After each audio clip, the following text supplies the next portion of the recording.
Hello, everybody. Good afternoon. I welcome you to our webinar for the innovations of the EBC Guidelines. My name is Julia Winter. I'm the Operational Manager of Carbon Standards International.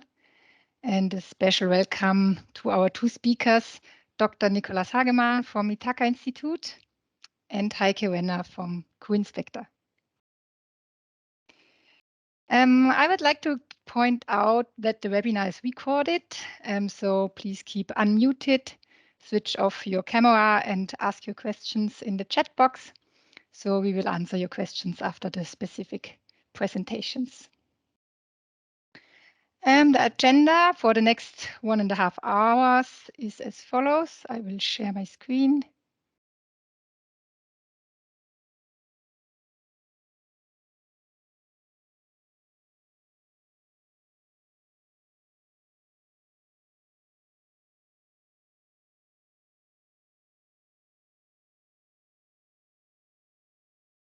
So I will give you some information of Carbon Standards International. Afterwards, Mr. Hagemann will present the innovations of the EBC Guidelines version 10.1, and Heike Renner afterwards presents informations and changes in the certification.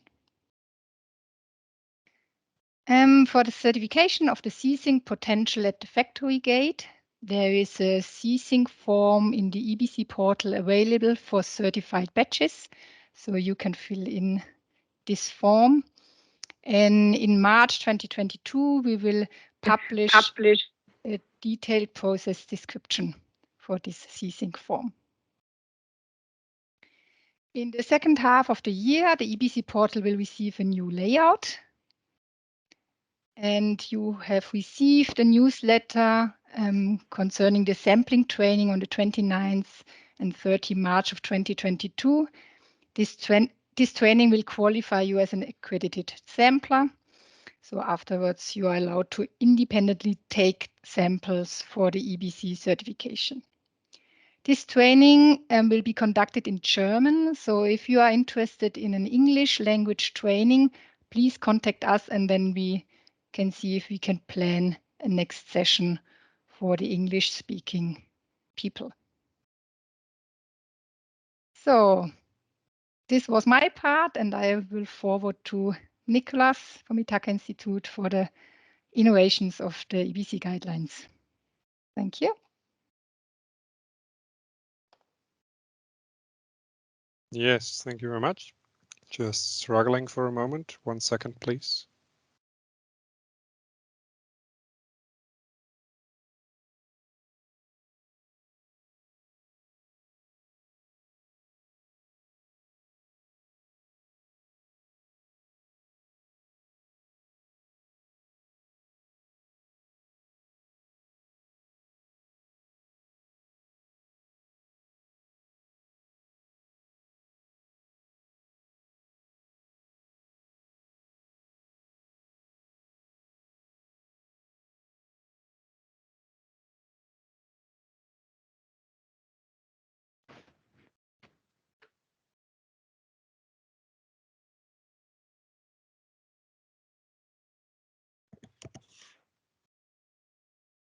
May I help you, Nikolas? So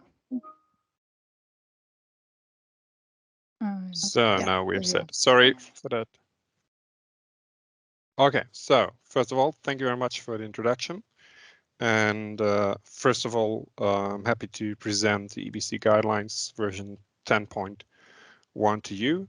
On behalf of Hans-Peter Schmidt and myself, I'm very sorry. We are very sorry that Hans-Peter cannot be with us today because we had some, just everyone's schedule is tight and we had some important field work to do, and so it was not possible that he's with us, but I hope that I can present this adequately. So I will not give a full presentation of the EBC today. The time does not allow this. This is about really just about the update of version number 10. But still I'd like to repeat or recall the goals of the EBC, and that is to define biochar based on the scientific evidence that we have after 2 decades of biochar research. It's to ensure the safety of the use of biochar, and also to ensure the sustainability of the biochar, especially with regard to the sourcing of the biomass. We aim at conformity with national and EU regulations regarding especially limit values of biochar. And we also aim at the market transparency through the partial disclosure of analysis data. The current update of the EBC mainly refers to the safety of biochar, where we've been intensively working on new limit values for the PAHs, polycyclic aromatic hydrocarbons.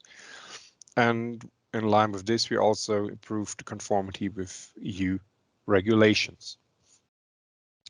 What happened to the EBC, the changes at a glance? We worked on quite a number of chapters, and I will point out the relevant changes here. So first of all, major changes that we introduced new certification classes, and now also call them certification class and not application class anymore. We reworked the chapter on permissible biomasses. However, the positive list of biomasses did not change, so this does not have direct consequences for the practice today. We changed the definition of batches and the control dates to make lives easier for you out there running a pyrolysis unit. We changed the set of analysis methods and kicked out the BAT, specific surface area analysis, to save costs, and instead made the water holding capacity mandatory and introduced the electric conductivity of the solid biochar as a new property, a new mandatory property. And as already mentioned, we introduced new limit values for PAHs, and we worked on the topic of feed safety, so the EBC feed, where we kicked out the separation of impurities from within the, let's say, this EBC sphere, and put this duty back on the pyrolysis unit and ask for external certification regarding feed safety. And there's also that we introduced the private label traders. So again, before we go through this in details, I'd like to remind or recall a bit the pillars of the EBC, what is the principle of how we work and how this standard is designed. First of all, we check the sustainable provision and production of the biomass feedstock. We aim at an energy efficient and low emission pyrolysis technique. We look at biochar quality based on chemical analysis to ensure a low contaminant level. And with that, we aim to provide the low hazard use and application of biochar. But now let's hop into the details of version 10.1. We now have 6 instead of formerly 4 certification classes, and that is the EBC Feed, the EBC Agro Organic, and the EBC Agro, which are familiar to you. And the new classes, EBC Urban, EBC Consumer Materials, and EBC Basic Materials. Among this list, the most significant change and most important change is the introduction of EBC Basic Materials. And we also, as a quote from the guidelines, this is the basic and fundamental certification class. So this will be the prerequisite for any further certification class. So there will be any further additional certification class, which we are happy to introduce based on the industry demand, will be at least as strict as EBC Basic Materials.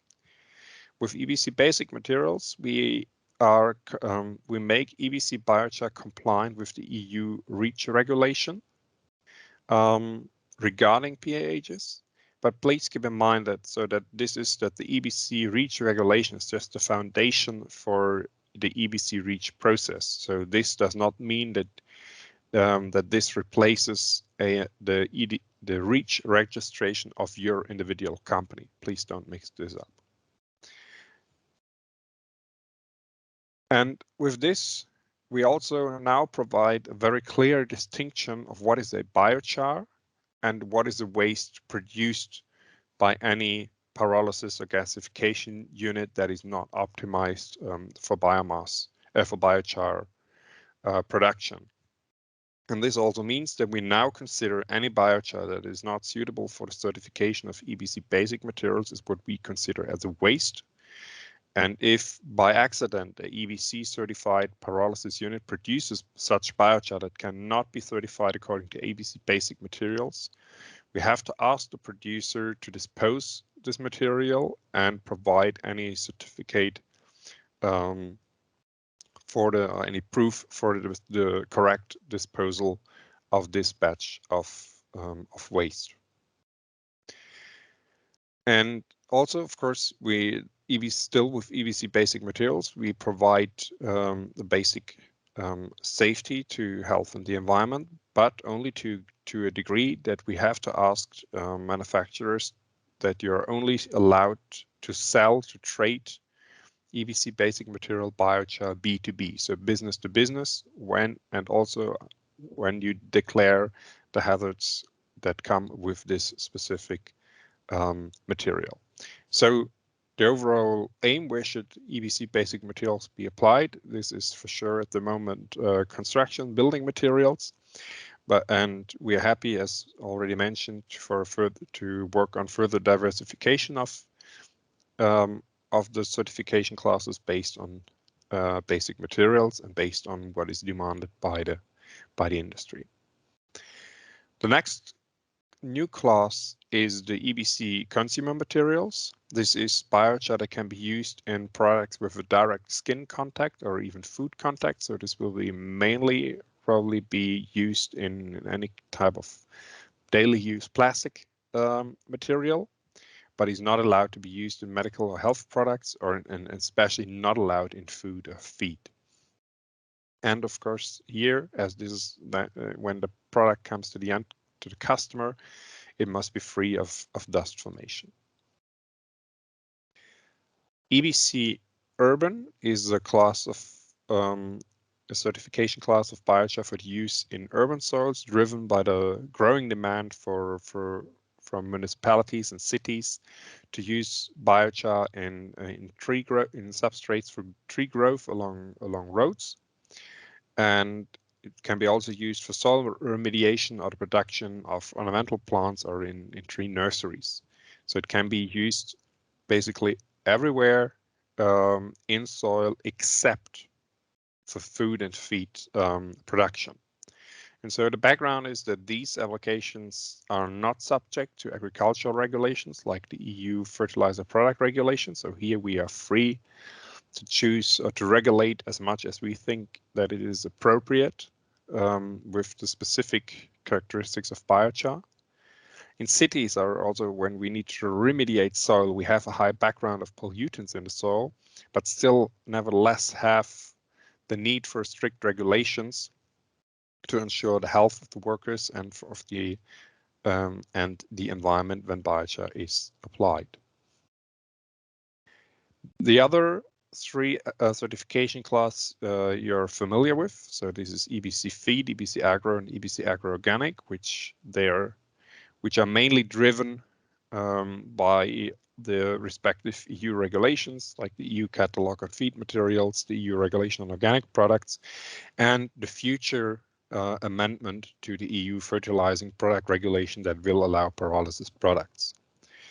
Still, EBC is and will continue to be always beyond the legal requirements. We will always have additional requirements. This is based on the precautionary principle for the specific biochar risks that the lawmakers not have also cannot have on their mind anytime. And it's also about that we aim at a consistent set of certification classes. And so we try to have consistent limit values across our set of certification classes, but only as much as it is adequate. And you'll see the limits to this end when we talk about PAH and EBC feed. So overall, there's no fundamental change here. We adapted limit values of PAHs, but in a way that they should not affect you in your daily life. And also we reduced the limit value for lead due to the EU fertilizer product regulation, but this is just a minor change, and most of you will be familiar with this this table on page 6 of the guidelines, and yeah, I will not go through this in detail for now. The introduction of these new certification classes has some consequences on how to declare the products that you produce. And here's the easiest way to directly walk you through what we wrote in the guidelines. Each application of certification class has its specific requirements. So every biochar and biochar-based product must be labeled according to the EBC certification class under which it is traded. If, for example, a biochar is sold as a building material, it must be labeled as EBC basic material. An EBC agro labeled biochar cannot be traded as a building material. EBC feed labeled biochar cannot be sold as a soil amendment. However, the biochar of one production batch may fulfill the requirements of several certification classes. Different packaging units from one and the same production batch can thus be sold under different labels, for example, EBC feed, EBC agro, EBC consumer products. However, a packaging unit, so the individual packaging unit, must not be labeled with more than one certification class. We do exception here is EBC agro and EBC agro organic, which may be labeled simultaneously. And just as a reminder, discussing product declaration, be aware that it is an essential part of the EBC that you communicate the batch ID with your customer so that the customer has access to the publicly available part of your analysis.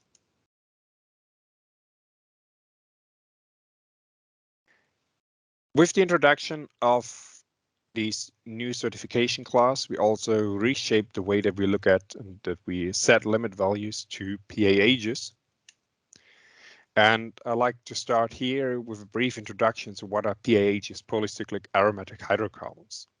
So these are not just the 16 compounds that you see on your EBC analysis, it's rather more than 300 known compounds. They all look a bit similar. I put some of them here into the slide. And they are a common class of chemical compounds. However, they have different properties and different toxicity.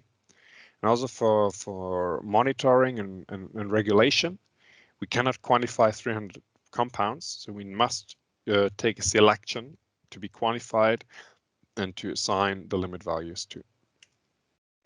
And so far, in biochar, setting limit values for biochar followed what is done in environmental science for already many decades, and that is looking at the so-called 16 EPH PAHs, so the 16 PAHs identified by the Environmental Protection Agency of the United States.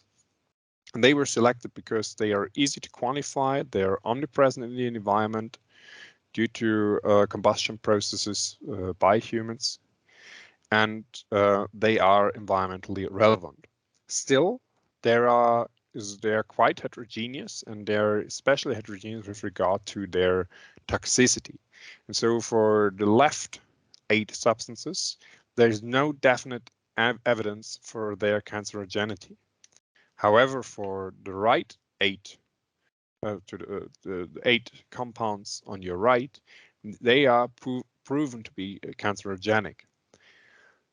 And these 8 compounds, also the 8 heavier compounds with a higher molecular weight, and with that also a higher boiling point, they've been chosen by the EFSA, the European Food Safety Authority, and they suggest, instead of using the sum of the 16 EPA PAHs, to only look at the 8 EFSA PAH for making regulations in the sphere of producing food.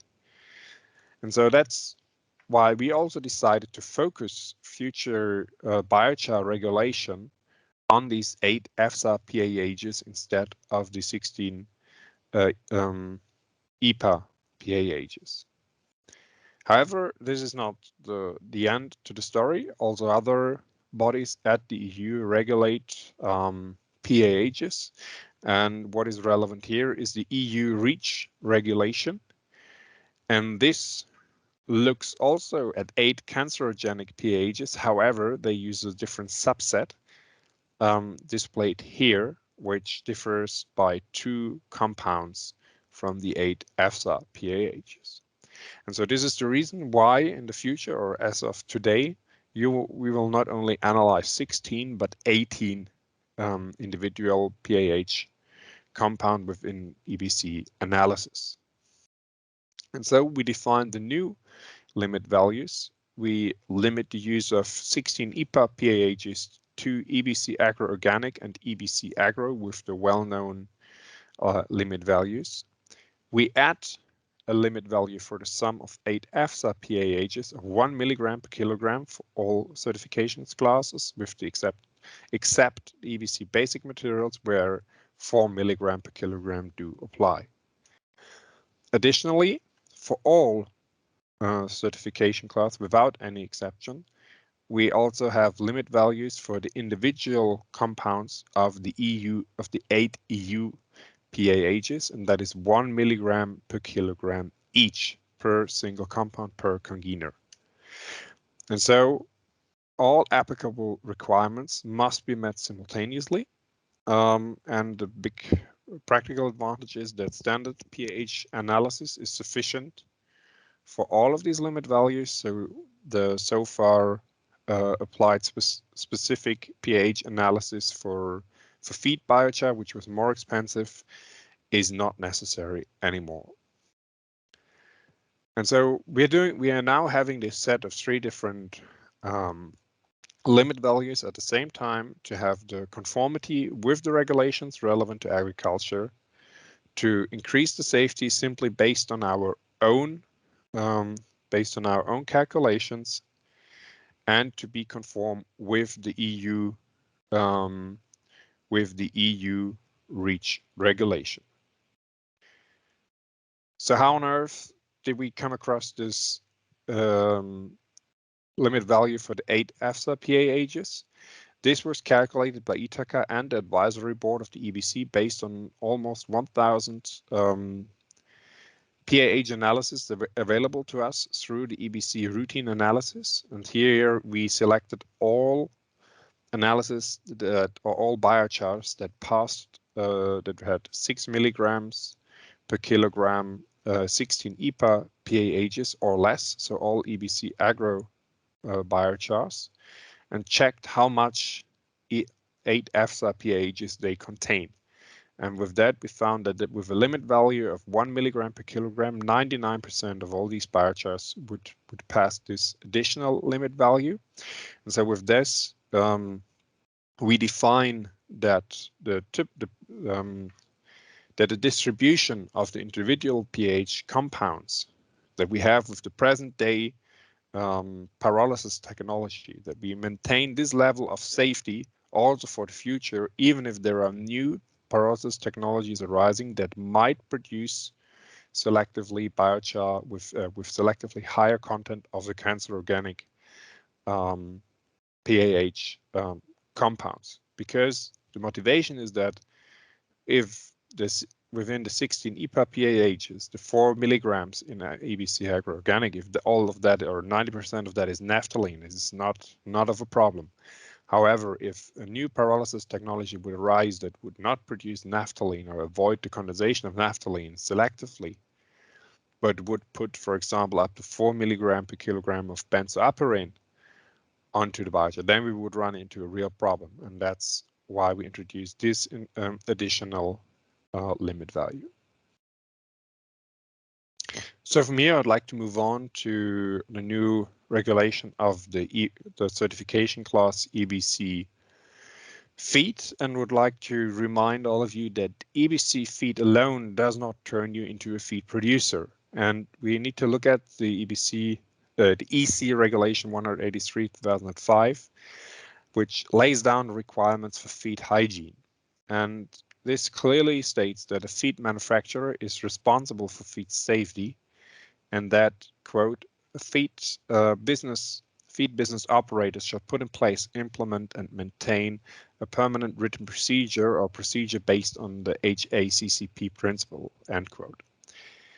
HACCP means hazard analysis and critical control points. And so this is our measures to really control from from the beginning to the end of your production processes that your feed product is safe and free of impurities.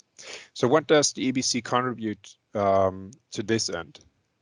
The EBC ensures the biochar-specific feed safety during the production by limiting the permissible biomasses and the organic and inorganic pollutants on the biochar. But what we do not do is that we give any warranty with regard to impurities, so that is stones, metal parts, broken glass, etc. And also we cannot warrant this feed safety during storage and transport. And also we do not provide a HACCP concept. And so what is the path to the optimal feed safety? For the moment, we only require a regulatory proof that you are registered as a feed manufacturer if you want to be certified as with EBC feed. And moreover, we strongly recommend an additional GMP Plus certification.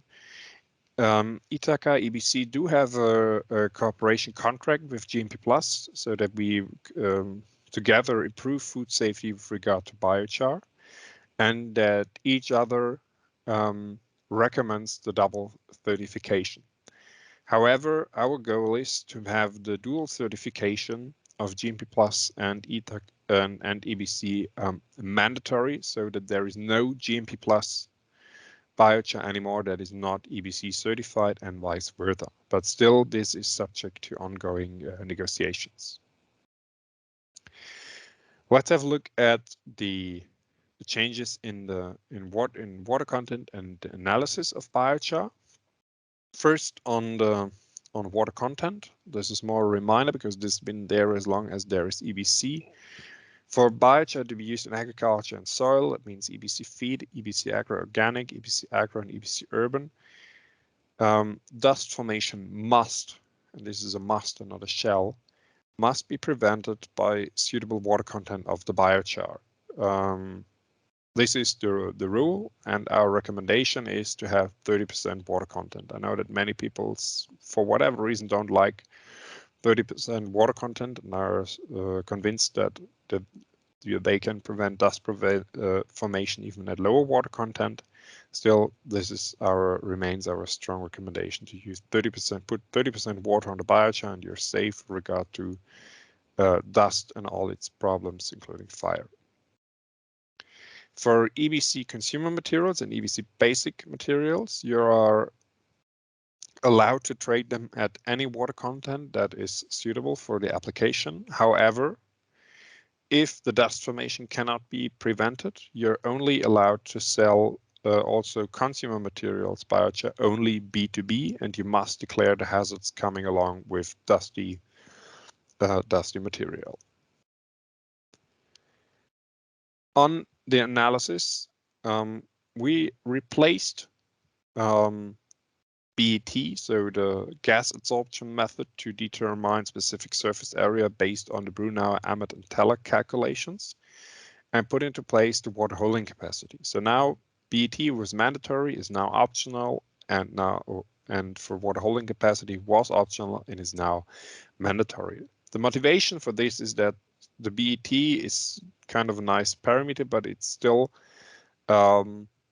it provides limited information, and there's no clear scientific evidence of what it really means to the agricultural performance of a biochar. Because if you look at this electron micrograph, you see these pores here in this beechwood biochar, which has like 5 to 10 micrometers.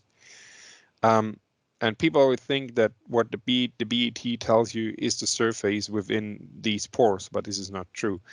Actually, the BET gives you information about pores that are smaller than what you can see in such an electron micrograph.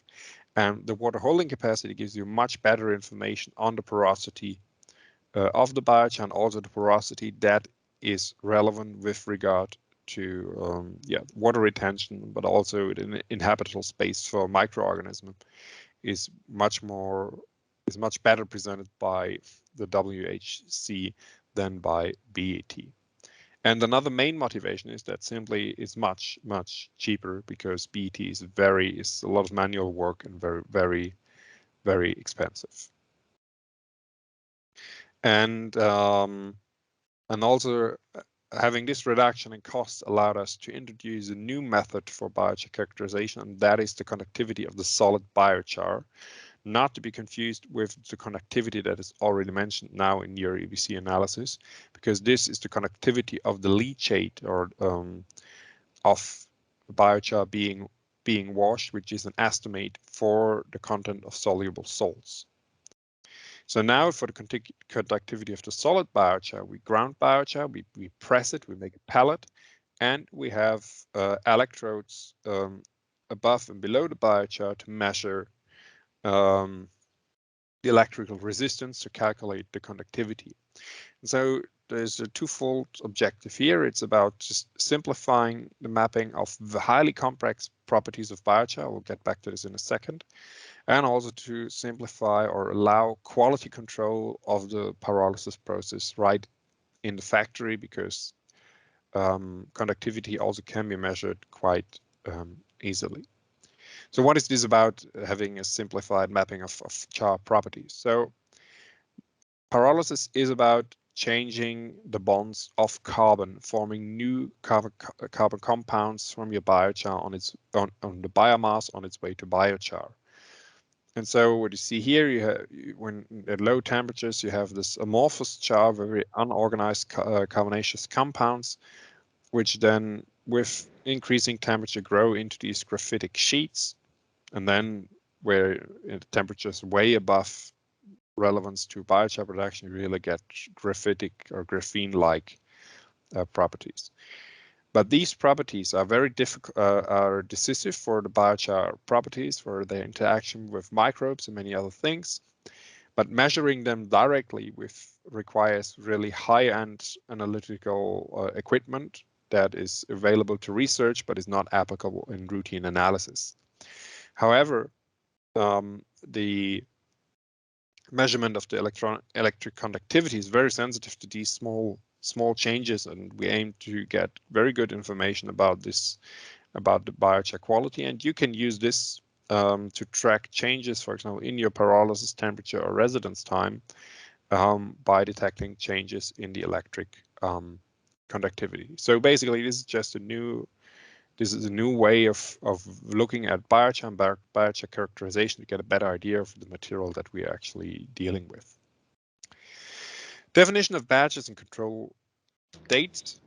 Here, the goal was simply to make everyone's life in practice a bit easier. So first of all, how do we define a production batch of biochar?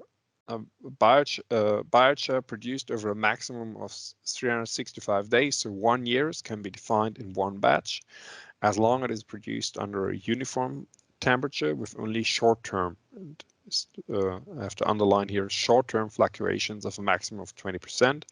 So that means biochar that is declared to be produced at 600 degrees may, in the reactor, there may be for short-term be in the range of 480 to 720 degrees Celsius.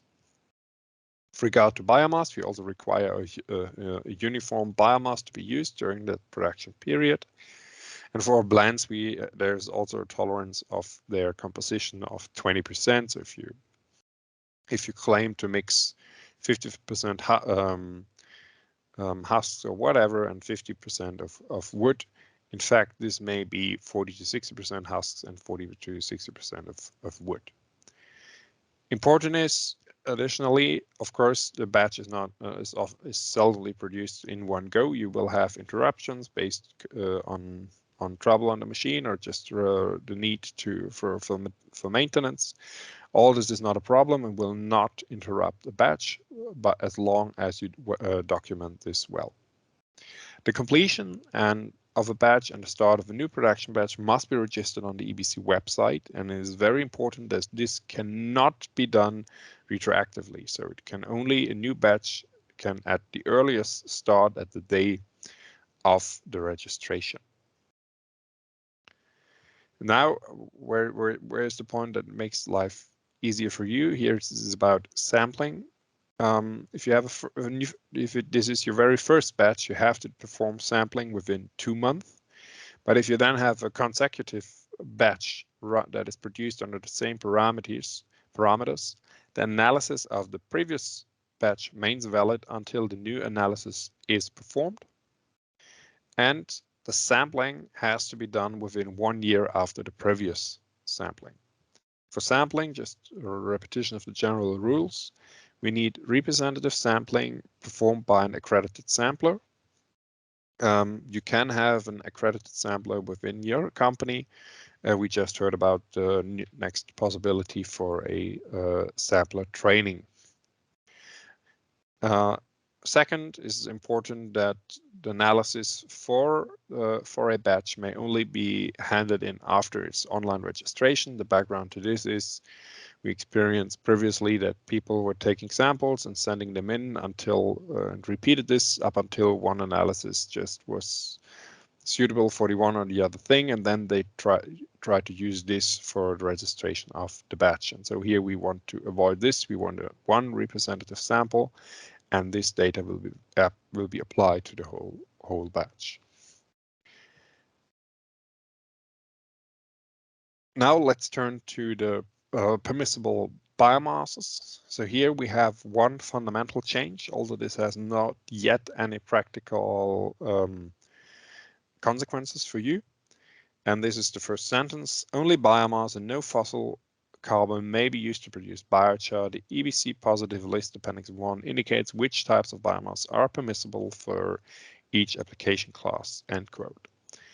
And so more important than what is written here is what is not anymore written there.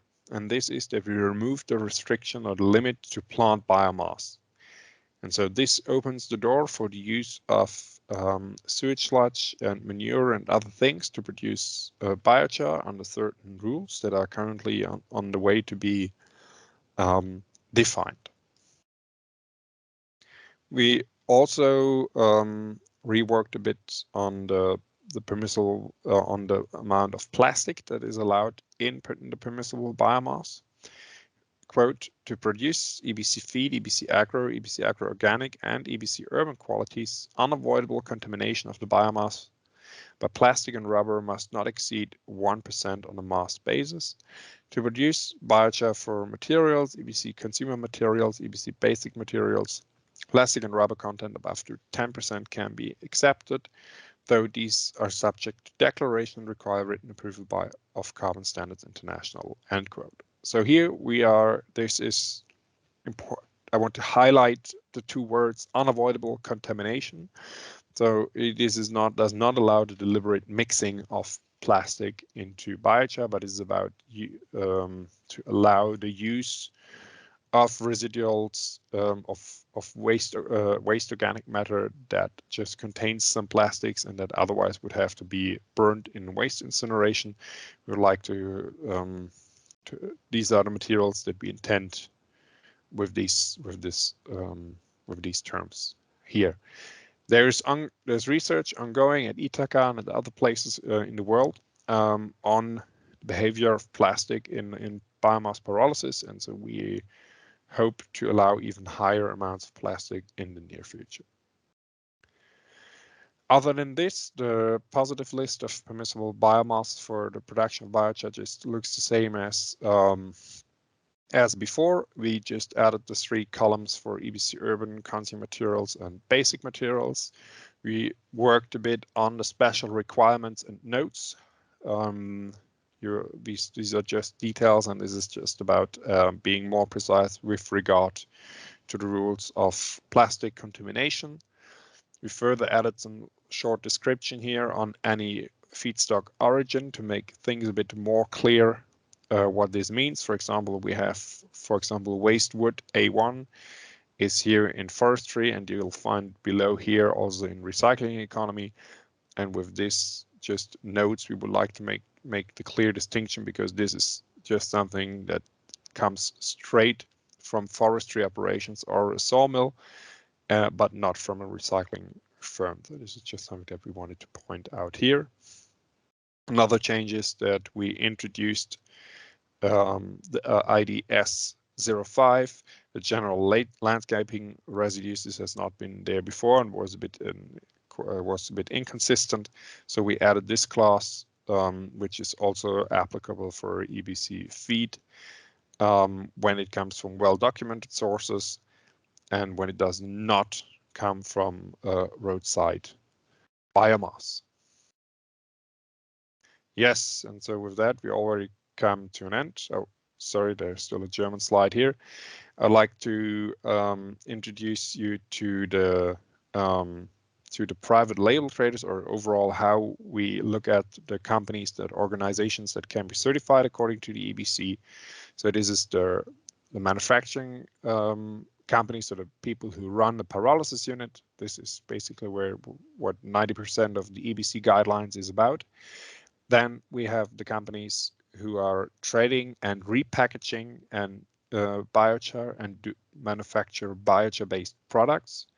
They also need to have a control visit every year once they they buy more than 10 tons of biochar. Then we have the traders of packaged biochar. They don't need to be certified. Everyone can buy and resell EBC biochar as long as you do not as you do not open the package, and as long as all the original labels are still there. So you need to see who produced the biochar, you need to see the EBC label, and you need to have the link to the analysis. New, we introduced the private label traders. These are the people who want to have do not produce biochar or biochar-based products, but want to sell them without naming the place where they were actually produced. And then we need a certification, but based on a remote inspection to get all the documents right, because then this company has to ensure that that all the data is available to the customer.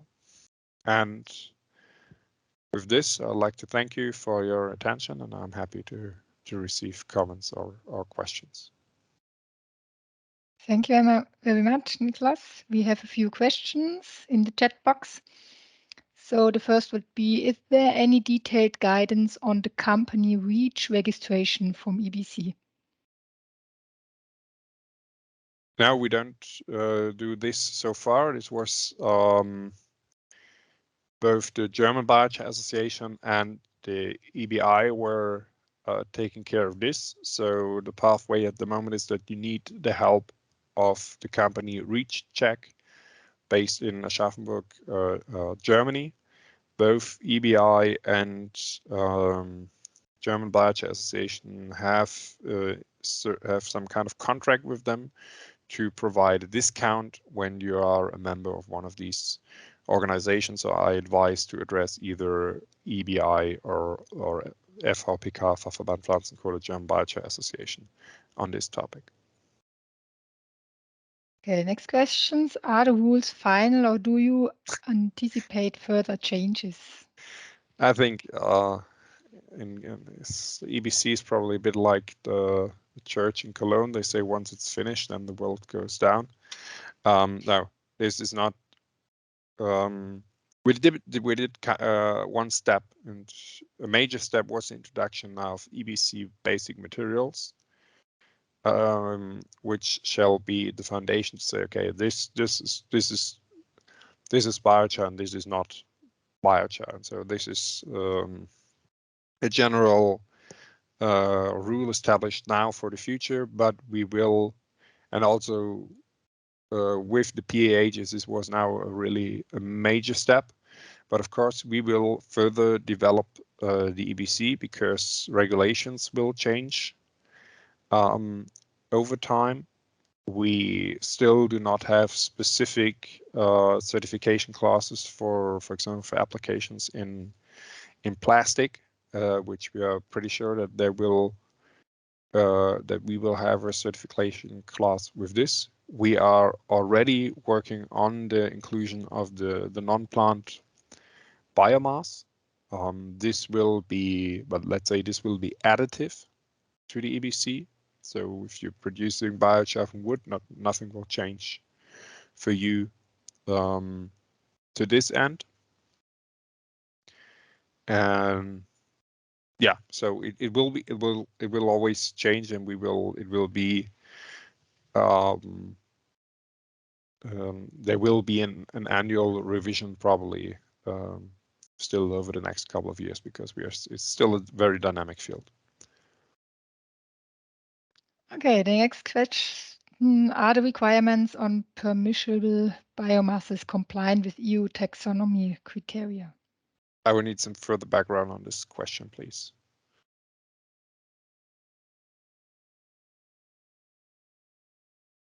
So Nikolas, yeah, could you? Do you want to speak, to unmute you and explain your question, please? Oh yeah, I'm sorry. Working from home. Yeah, I don't have all the details on EU taxonomy, unfortunately, but there are some certain criteria there regarding, for instance, forestry. And it's important for us as a company to be able to declare EU taxonomy alignment for the year and the upcoming years. So therefore, I was wondering whether the taxonomy criteria somehow was connected to your criteria on biomasses. So first of all, I would be very happy if you could provide any of the information that made you raising this question. If you could provide that to us, and we will double check this. Forestry biomass this is a huge discussion, not regarding their sustainability and also their applicability for EBC carbon sink. Forestry biomass is limited within the EBC to either FSC or PEFC certified forests, or forests where by law the compliance with the EU what is it, LUFC regulation, LULUFC regulations regarding climate change mitigations are fulfilled. So that's what we have with regard to the limits of the use of forestry biomass.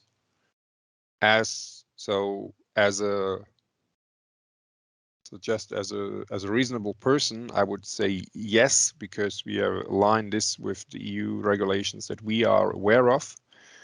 But knowing that EU taxonomy is maybe not something that any reasonable person understands, I cannot answer your question at the moment. Sorry. Thanks anyway, and I can see if I can provide you with some information. Yeah, we're happy to check this. It seems to be important.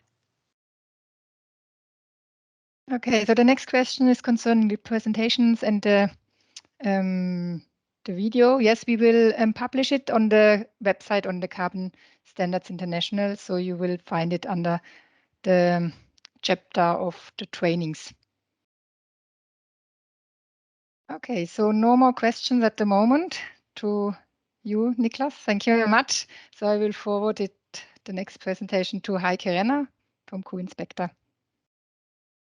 Yes, thank you very much, Julia and Nikolas, for the presentation.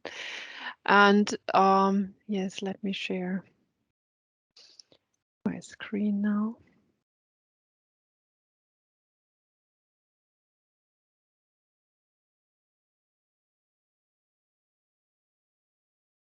Just have the wrong one, just a moment.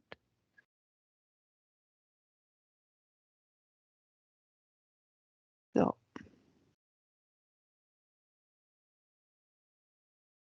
Well, here we are. Yes, thanks.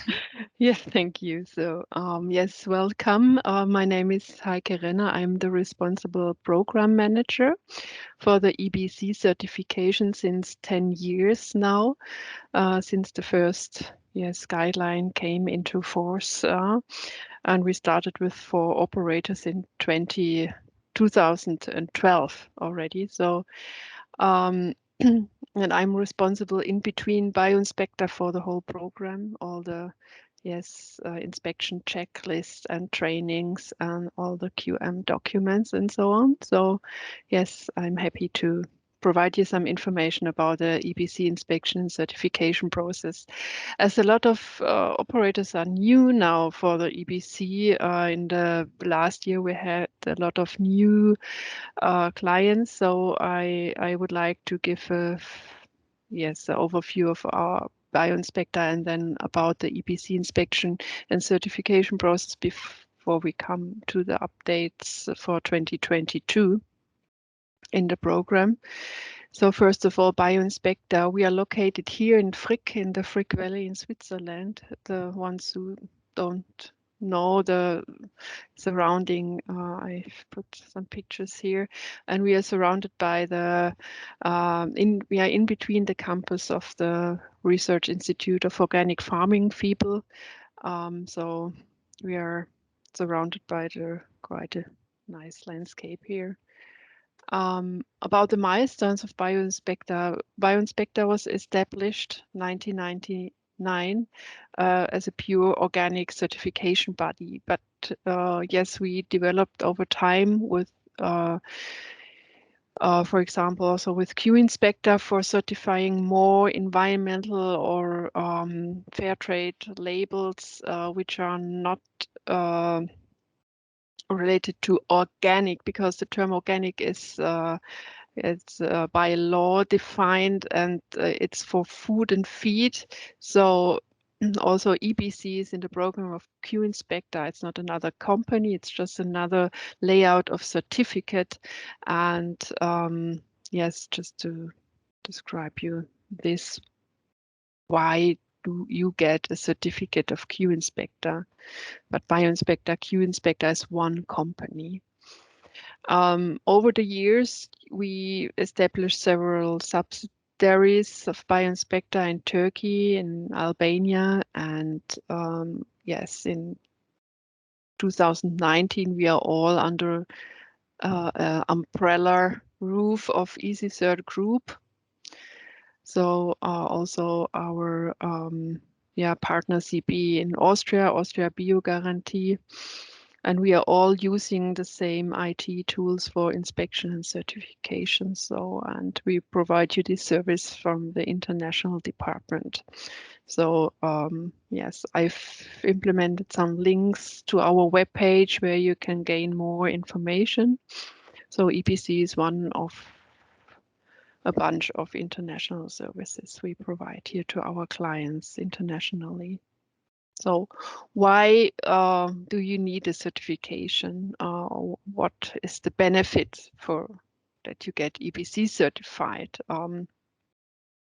First of all, it's a product differentiation. If you can use the EBC logo and our certification mark, yeah, it gives you products an added value, and it strengthens consumer trust, as we guarantee with the certification product safety. And this will strengthen all in all a fair competition between the market participants, and will contribute to a sustainable market development, which we saw now in the last 10 years, that the EBC label demand is growing. Also, EBC certification will be a precondition for the C-Sync potential certification in future. So also that's why you would need as a basis an EBC certification for your biochar.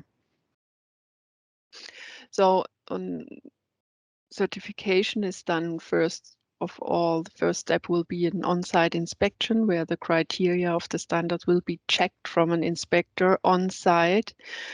He will do paper checks, but also he will go around your site, your facilities, and check all the requirements which are described in the EBC guidelines. After the on-site inspection, the inspector will finalize the inspection with an inspection report, where he also reports maybe deviations, maybe missing documents, and gives you deadlines for submitting this missing documents or corrective measures to us. So the inspector will close his inspections, and then our back office, they will do the administration of these open non-conformities and reminders, and you will get notices from our back office if the deadlines have expired. So when all requirements are fulfilled and the papers are handed in, or also corrective measures have been handed in, the order will be forwarded to the certifier, and the certifier will check again and evaluate all inspection information documents, and will check also corrective measures if they are compliant. After this approval, we do certify your batch ID with the certification class which should be met, and the certification will be completed. So an inspection and certification follows always a 4 eyes principle. It will be done by 2 persons, not only by 1 person. So yeah, this review process is follows the 4 eyes principle, and before we validate and issue a certificate. Yeah, so our services are, I mean, we are an accredited certification body according ISO 17065. So we are obliged to work independent, credible, respectful, and also this 4 eyes principle is a precondition. So also our, after all, if you're not satisfied with your certification decision, you have the right to appeal or ask for a revision of the certification decision. So here, just quickly again, the steps through how to reach a successful certification will be you register. It's new that you need to register on the EBC website first, and CSI will contact you for initial information before we get a release, and we send out request of offer template and an information package from q.inspecta to you. After we get a prepayment, and the pre-audit took place from CSI, our inspector will get the order for inspection. He will contact you, and he would fix an inspection date with you and would send you a written confirmation of this inspection date with a checklist for preparation. So you are so with this preparation checklist, you can get prepared well for the inspection, that the inspection can run smoothly and also in a timely manner. Yes, so also during on-site inspection, the sampling will take place if required. If you did not do a sampling yet of this, of the current biochar batch ID, and the inspection will close with an inspection report. Then the deadline management for sending in missing papers, missing evidence papers, missing corrective actions. And yeah, you will get also reminders if you miss the deadlines. And if we have everything complete, the certification will run with the validation, and we will issue the certificate and the certified product list, and we would release the QR code on the EBC portal. So all this process overall will, yes, has a duration of 1 to 2 months, depending if you submitted the full set of required documents. And yes, also the analysis would take 4 weeks time. So yeah, for the whole process, we mostly need 1 to 2 months. After certification, you are allowed to use those EBC logo and also our certification mark for marketing for your products, also for use on your web page, for example. And we provide downloads after certification. The certificates will be published on our EC Cert platform, so they are open, and they're in real time. So also clients could check if their suppliers are certified for the delivered batch. So certified EBC operators will be found there. The validity of our certificate is always until the end of the following year. That does not match with the production period of, for example, this biochar batch. The production period is the 1st of April 21 to end of March 2022. But even after this production batch will end, the marketing will go on. So you still need a valid certificate for marketing. Yes, so our service for certification, should be clear and transparent. The structure from beginning and preparation through the audit and certification steps. We provide you transparent communication and simplified inspection certification process through our IT tool and software. So we are not working with paper copies. It's all going online, and so you don't need to send in any papers with postway. So an email with the document is enough, and all your records will be stored into our system. And we provide an easy access to also your certificate and product list online through our Easy Cert website, and it's open for everybody, and yes, everything can be downloaded and seen there. And also we provide a good availability and support from the team. So this is about the inspection certification process in general. And now I would like to come to the updates in 2022. I mean, everything was Nikolas was explaining, and you find in the new revision a new version 10.1 in the EBC guidelines. We do reflect now in new inspection checklists. What will be new as well will be the classification of activities, as now the group of certified operators gets bigger, and also the activities around. Formerly it was just production. Now we have also training, or operator do subcontract activities. They're also exporting. So we ask for those activities during inspection. And also what will be necessary in future would be an EBC product list, especially for those who are prepare or process biochar, certified biochar. So there is a list required with the names of your biochar products, how you do market them. Yes, so because we put all the names of the products on the certificate.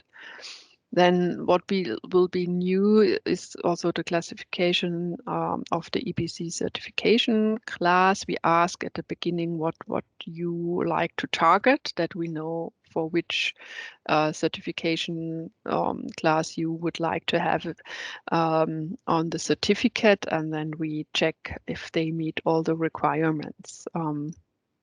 So one batch ID can be certified according to several EBC certification classes if the requirements are met. So from the analysis side, after the analysis is handed in and provided, we will exactly check if the threshold values are compliant regarding or according to the certification class. As also Nikolas presented this table with the most important parameters and thresholds or limiting values for the specified certification class.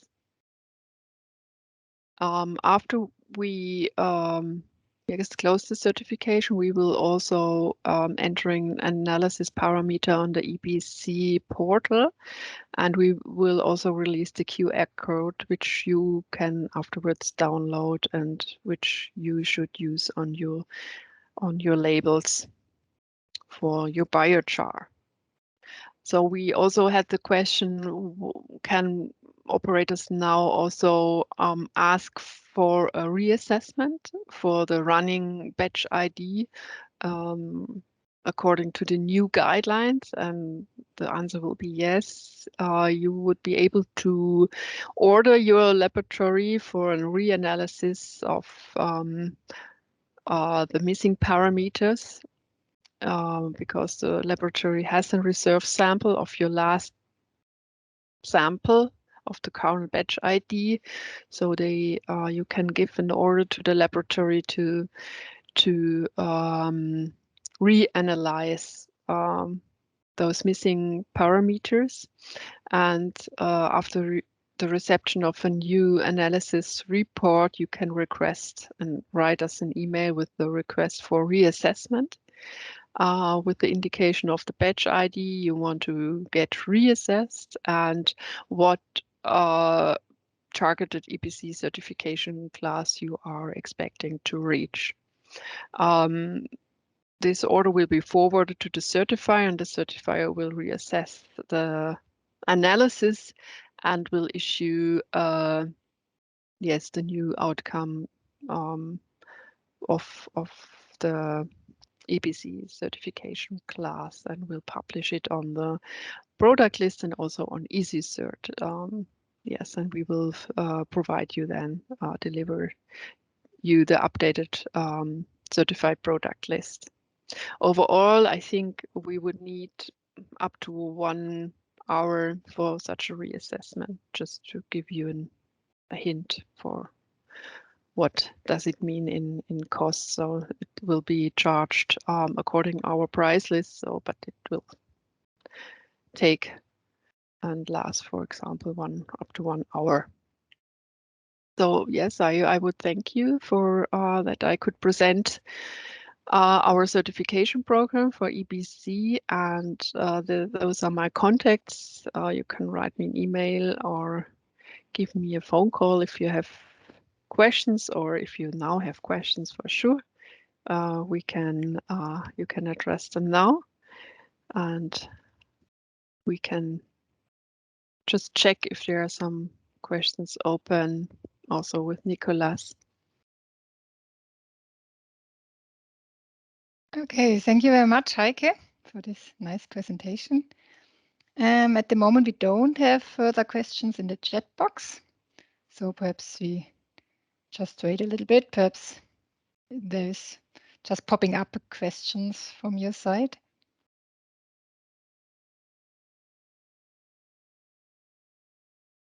So everything is clear.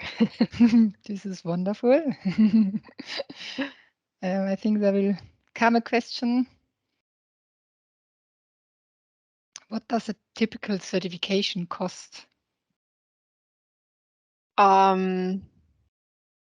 So normally we send out offers, and we think, or in this offer you get the estimation of the costs, where we need, I think, 4 hours of inspection time. So I don't have it exactly in mind, but it's so around 1,000 and 2,000 euro for a certification. It also depends on the travel cost and travel time at the end. But everybody gets an offer first before you sign a contract. So if you're interested, just yes. So the procedure would be that interested parties will first enter their operators' information into the EBC portal, and then CSI will check first if you're eligible to certification. Yes, so perhaps just to add, so there's also a price list for Carbon Standards International. So we have also a label fee for biochar and the C-Sync. So yeah, the prices are available on the website, and if you have any questions, you can contact me. Okay, great. I think we don't have further questions at the moment. So thank you very much for all of you, for you, Nikolas and Heike, and all the attention of the participants. Thank you very much. I wish you a wonderful afternoon. And as I have mentioned, so the presentation and the PowerPoint presentations will be available on the website of Carbon Standards International in the chapter of the trainings. So thank you very much and have a wonderful afternoon.